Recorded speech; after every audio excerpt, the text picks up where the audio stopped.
ओम शांति। अमृत वेले की समस्याएं और निवारण। 8.2.10 सर्व खजानों की चाबी बाबा।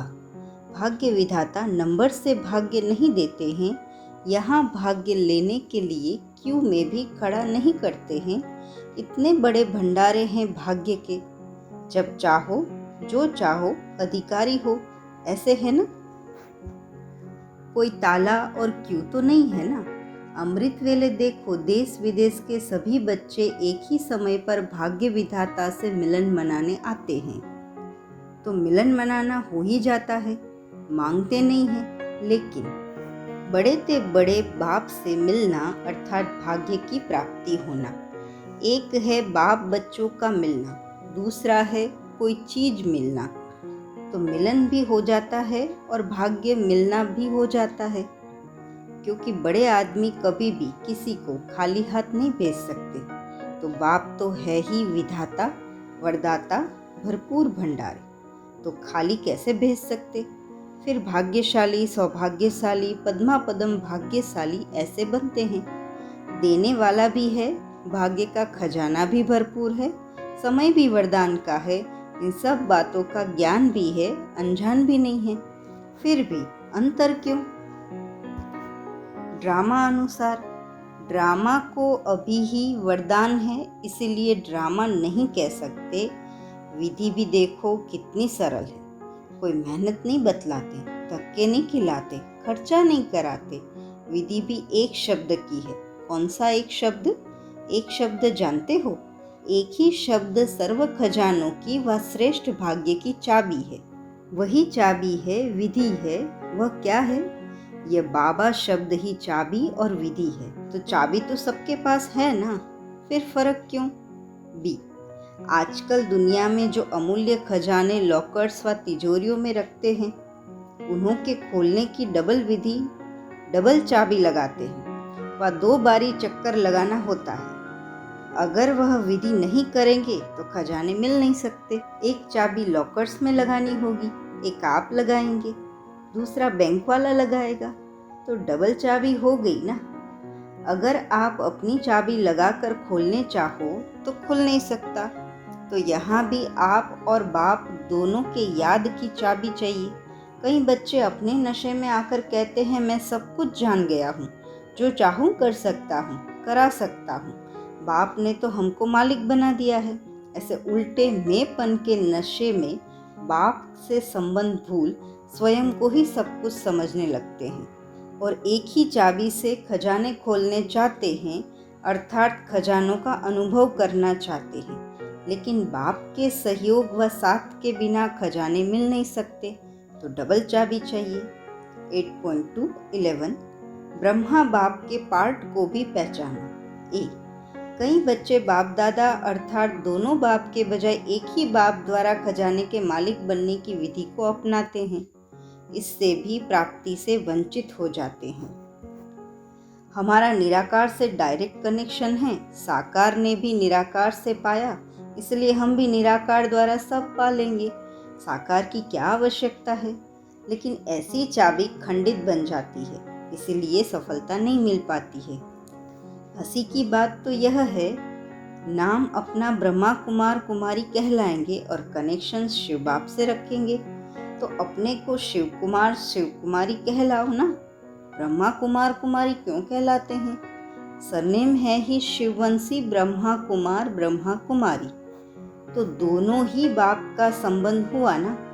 शिव बाप ने भी ब्रह्मा द्वारा ही स्वयं को प्रत्यक्ष किया। बी, आप लोगों के यादगार में भी यही गायन है कि ब्रह्मा ने जब भाग्य बांटा तो सोए हुए थे व खोए हुए थे।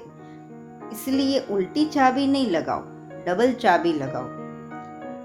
डबल बाप भी और डबल आप, और बाप भी इसी सहज विधि से सदा भाग्य के खजाने से पद्मा पदम भाग्यशाली बन सकते हो। कारण को निवारण करो तो सदा संपन्न बन जाएंगे। समझा? 8.3 व्यर्थ संकल्प। 8.3.1 मांगना, शिकायत करना, उलहना देना, वकालत करना छोड़ दो। ए, अमृत वेले की रूरिहान बहुत रमणीक होती है। उस समय विशेष 2 रूप होते हैं, एक अधिकार रूप से मिलते और बातचीत करते हैं और दूसरे उल्हनों के और तड़पती हुई आत्माओं के रूप में बात करते हैं।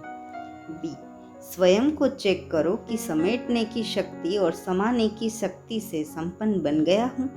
समेटने की शक्ति का बहुत समय से कर्तव्य में लाने का अभ्यास चाहिए। लास्ट समय समेटना शुरू नहीं करना, समेटते ही समय बीत जाएगा। समेटने का कार्य तो अब संपन्न होना चाहिए। तब एक बल एक भरोसा व निरंतर तुम्ही से खाऊं, तुम्ही से बैठूं, तुम्ही से बोलूं और तुम्ही से सुनूं का किया हुआ वायदा निभा सकेंगे।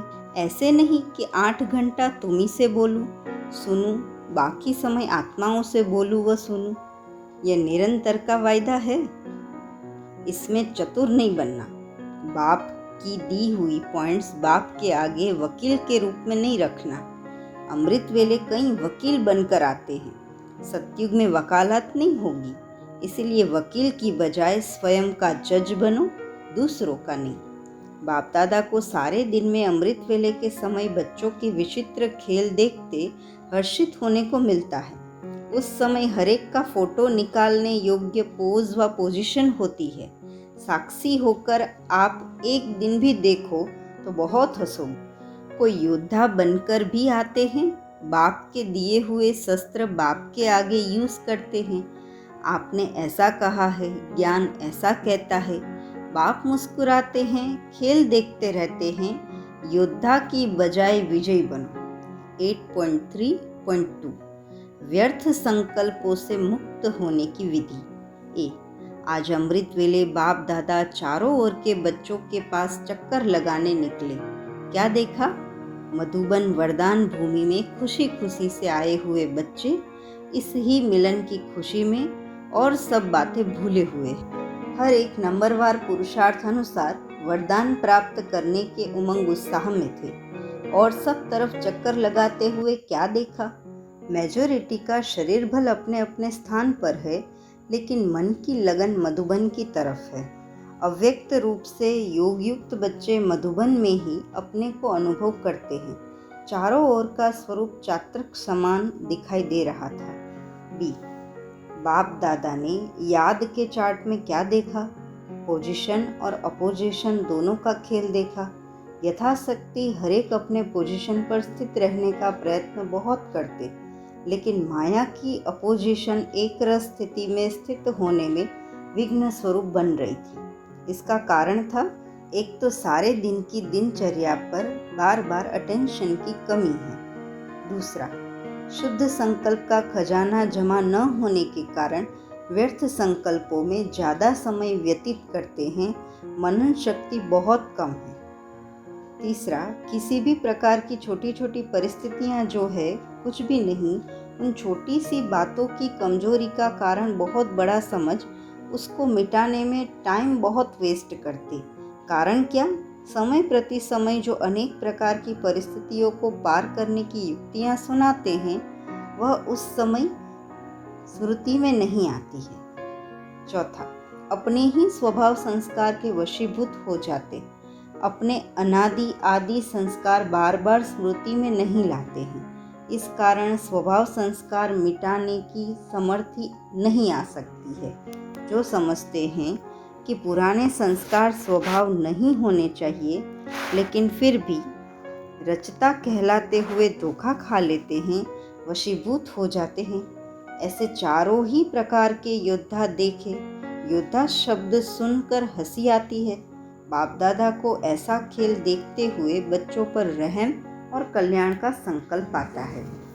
सी, अब तक मेजॉरिटी व्यर्थ संकल्पों की कंप्लेंट बहुत करते हैं। व्यर्थ संकल्प के कारण तन और मन दोनों कमजोर हो जाते हैं। व्यर्थ संकल्प का कारण क्या? सुनाया था ना, अपनी दिनचर्या को सेट करना नहीं आता। अमृत वेले रोज की दिनचर्या तन की मन की सेट करो। जैसे तन की दिनचर्या बनाते हैं कि सारे दिन में यह कार्य करना है, वैसे अपने स्थूल कार्य के हिसाब से मन की स्थिति को भी सेट करो। जैसे अमृत वेले याद की यात्रा का समय सेट है, तो ऐसे सुहावने समय पर, जबकि समय का भी सहयोग है, सतोप्रधान बुद्धि का सहयोग है, ऐसे समय पर मन की स्थिति भी सबसे पावरफुल स्टेज की चाहिए। पावरफुल स्टेज अर्थात बाप समान बीज रूप स्थिति। तो यह अमृत वेले का जैसा श्रेष्ठ समय है, वैसी श्रेष्ठ स्थिति होनी चाहिए।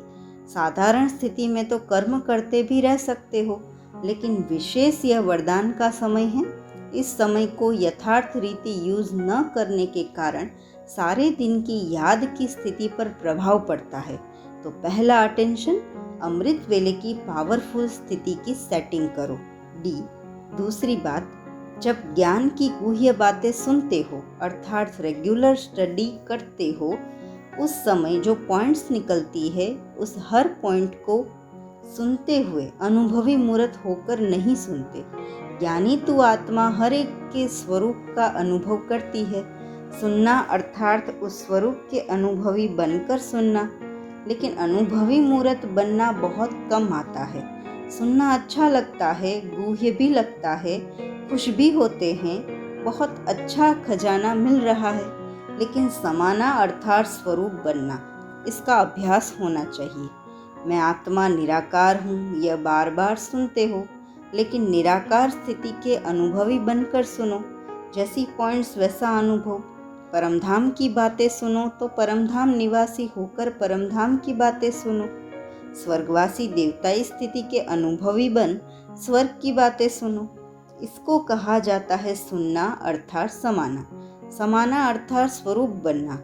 अगर इसी रीति से मुरली सुनो तो शुद्ध संकल्प का खजाना जमा हो जाएगा, और इसी खजाने के अनुभव को बार बार सुमिरन करने में सारा समय बुद्धि बिजी रहेगी। व्यर्थ संकल्पों से सहज किनारा हो जाएगा। अगर अनुभवी होकर नहीं सुनते तो बाप के खजाने को अपना खजाना नहीं बनाते, इसीलिए खाली रहते हो अर्थात व्यर्थ संकल्पों को स्वयं ही जगह देते हो। ओम शांति।